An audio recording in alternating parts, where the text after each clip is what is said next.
Assalamualaikum. Today I'm here with a new video.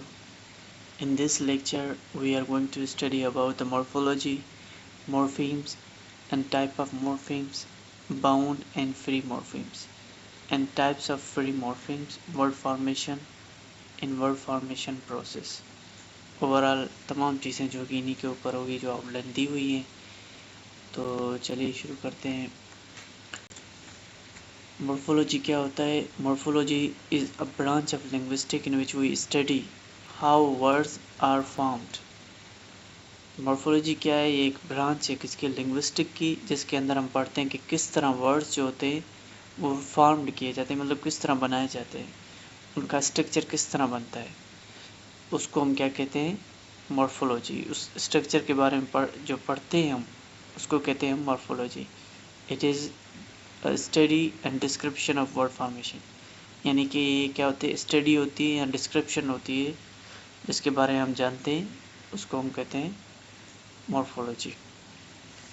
तो उसमें बहुत से आते हैं कि वर्ड के जो है ना टाइप्स कैसे बनते हैं, मॉर्फीम के टाइप, मॉर्फीम्स किस तरह बनते हैं। तो आगे देखते हैं। जैसे कि अभी मॉर्फीम है। A morpheme is the smallest unit of meaning we have.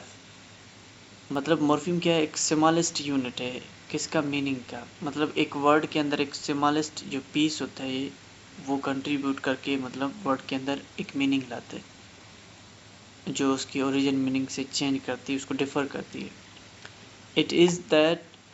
That is the smallest piece of word that contributes meaning to a word. जैसे मतलब वो स्मॉलेस्ट जो पीस ऑफ वर्ड होता है वो जब कंट्रीब्यूट करता है किसी वर्ड के अंदर, जुड़ता है तो उसकी मीनिंग में चेंज लाता है। जैसे ing हो गया, s हो गया, ed हो गया, तो ये क्या है? स्मॉलेस्ट जो है ना यूनिट है किसके? मॉर्फीम के। एग्जाम्पल देखते हैं। The word trainings has 3 morphemes. ये लिख देखें, ट्रेनिंग्स। जो एस है ये जो है ना स्मॉलेस्ट यूनिट ऑफ मीनिंग है। जो एस लगा के हम वर्ड के किस वे में लेते हैं, कॉन्टेक्स्ट में लेते हैं, उसी हिसाब से जो है ना वर्ड की मीनिंग को चेंज करते हैं। उसके बाद है टाइप्स ऑफ मॉर्फीम। मॉर्फीम्स के 2 टाइप्स हैं बेसिकली। एक फ्री मॉर्फीम, एक होता है bound morpheme. Free morpheme is the one that can stand its own. Free morpheme क्या होता है? जो खुद अकेला ठहर सकता है, वो डिपेंडेंट नहीं होता है, इंडिपेंडेंट होता है किसी दूसरे वर्ड के ऊपर। It is an entire word. वो अपने आप में भी एक पूरा वर्ड होता है, उसको किसी की भी ज़रूरत नहीं होती। उसको जो है ना आप क्या कह सकते हैं ना, प्रीफिक्स या सरफिक्सेस की ज़रूरत नहीं होती कि वो एक मीनिंग लाए, तो अपने आप में वो एक पूरी मीनिंग लाता है। जैसे एग्जांपल में दिया हुआ है कैट। कैट एक वर्ड है जिसकी पूरी मीनिंग है बिल्ली। रन है, प्रीटी है, ट्रेम्पोजेड है, कर्ल है, हाउस है, वॉक है, स्लीप है, क्वेक है, एट है। ये तमाम जो वर्ड्स हैं वो फ्री मॉर्फीम्स हैं, यानी कि इनको किसी भी सफिक्सेस या प्रीफिक्सेस की ज़रूरत नहीं है कि वो एक मीनिंग लाए, वो अपने आप में ही एक मीनिंग रख रहे हैं। अभी देखिए, फ्री मॉर्फीम्स में appear with the and other bound morphemes attached to them. Crucially they don't need to have another morpheme. इसके आगे क्या लिखा हुआ है? ओके, तो ये कह रहा है कि हाँ, अगर इस तरह हो सकता है कि फ्री मॉर्फीम किसी वर्ड के साथ जुड़े हो किसी बाउंड मॉर्फीम के साथ, तो इसका ये मतलब नहीं है कि अपने आप में कोई मीनिंग नहीं रखती। हाँ, उस मीनिंग में थोड़ी चेंजिंग आ सकती है, या वो बाउंड मॉर्फीम वही रहेगा, ये नहीं रहेगा, ये फ्री मॉर्फीम रहेगा। ठीक है। इन सिंपल टर्म्स कह सकते हैं कि फ्री मॉर्फीम्स वो मॉर्फीम्स होते हैं, वो वर्ड्स होते हैं जो डिपेंडेंट नहीं होते, इंडिपेंडेंट होते, वो अपने आप में एक मीनिंग रखते हैं। बाउंड मॉर्फीम भी होता है फंक्शनल मॉर्फीम। फंक्शनल मॉर्फीम को देखते हैं क्या कहता है। Functional morphemes are called the grammatical morpheme. बिल्कुल, फंक्शनल मॉर्फीम्स जो वो होते हैं जो किसी भी सेंटेंस के अंदर एज अ फंक्शन यूज्ड होते हैं। जैसे वो मीनिंग तो रखते हैं लेकिन वो इतने जो ना इम्पोर्टेंट नहीं होते अब बगैर किसी सेंटेंस के। विद इन सेंटेंस वो बहुत इम्पोर्टेंट है। जैसे टेंसेस हो गए, चलो उसको पढ़ते हैं। The morpheme contain they contains the grammatical functions or categories. वो ग्रामर के अंदर कैटेगरीज या फंक्शंस का काम करते हैं। They are use to add a grammatical meaning to a word a sentence.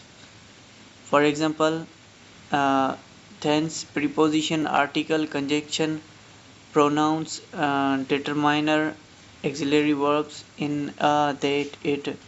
तो ये तमाम क्या हैं? तमाम क्या हैं कि ये जो है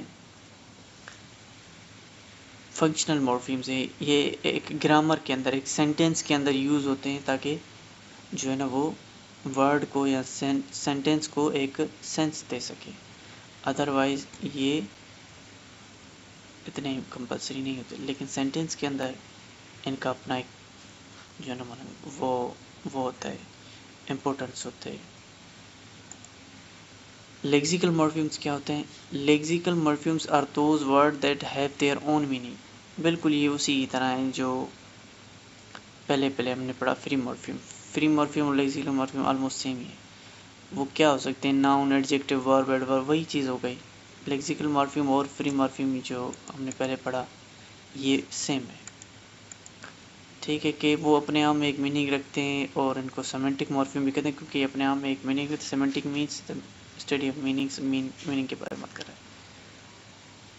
A language it consists noun, adjective, verb, for example.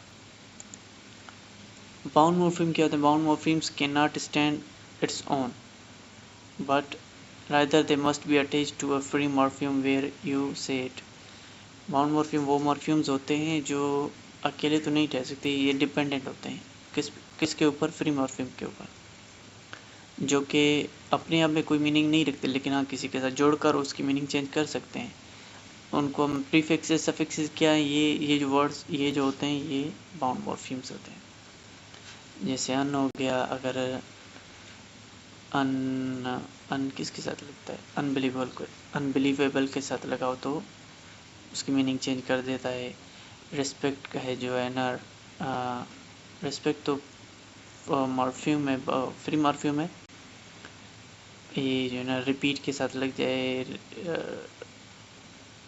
कहीं और लग सकता है, रिपीट नहीं, क्या कह सकते हैं, चलो दूसरे को देखते हैं। EST फास्ट, ER फास्टर, इस तरह जो है ना ये तमाम ये जो है IR है, ISH, ये क्या है? सफिक्सेस हैं और वो जो वर्ड के पहले लगे उनको प्रीफिक्सेस कहते हैं। अभी देखिए इधर, सॉरी इधर नीचे एग्जांपल भी लिखी हुई है। अन इधर लगा हुआ है हैप्पी, तो ये क्या हो गया? अनहैप्पी। अब ये जो है रूट वर्ड है और ये क्या है? प्रीफिक्सेस है, तो ये क्या हो गया? प्रीफिक्सेस मिलाकर हमने इस वर्ड को जो है ना चेंज कर दिया, अनहैप्पी कर दिया, और वो प्रीफिक्सेस क्या है? बाउंड मॉर्फीम है। री इधर देख लें, री और स्टार्ट के साथ हमने लगा दिया, री स्टार्ट हो गया, तो ये क्या है? बाउंड मॉर्फीम है। एर के साथ रिस्पॉन्सिबल के साथ लगा दो, रिस्पॉन्सिबल। चाइल्ड के साथ ISH लगा दिया, ये इधर सफिक्सेस है, चाइल्डिश हो गया। इजी के साथ इजी लगा दिया, ER या IER, तो वो क्या हो गया? बाउंड मॉर्फीम हो गया। रूट वर्ड क्या होते हैं? The primary piece of meaning a word in which suffixes affixes can be added. Affixes क्या होते हैं? यानी प्रीफिक्सेस सफिक्सेस, उनको क्या कहते हैं? अफिक्सेस कहते हैं। किसी रूट वर्ड के अंदर जब ये हम लगाते हैं तो उनको, जैसे रूट वर्ड क्या होता है? जो मेन वर्ड होता है उसको हम रूट वर्ड कहते हैं। For example cat, pretty, lovely, cute, ये क्या है? रूट वर्ड्स हैं। Root, style, rose, window, sheet, ये तमाम जो वर्ड हैं क्या कहें? इनको कहते हैं हम root words. A morpheme affixes, a morpheme which attach to roots, यानी कि जो रूट वर्ड्स होते हैं उनके साथ जो जुड़ते हैं सफिक्सेस, इफिक्सेस, प्रीफिक्सेस और सफिक्सेस, उन्हीं को ही हम कहते हैं रूट्स वर्ड, ओ सॉरी अफिक्सेस। तो अभी मैं इजाज़त करूँगा, मज़ीद हम एक और वीडियो में पढ़ेंगे। जब मैं पार्ट 2 ऐड कर दूँगा। अल्लाह हाफ़िज़।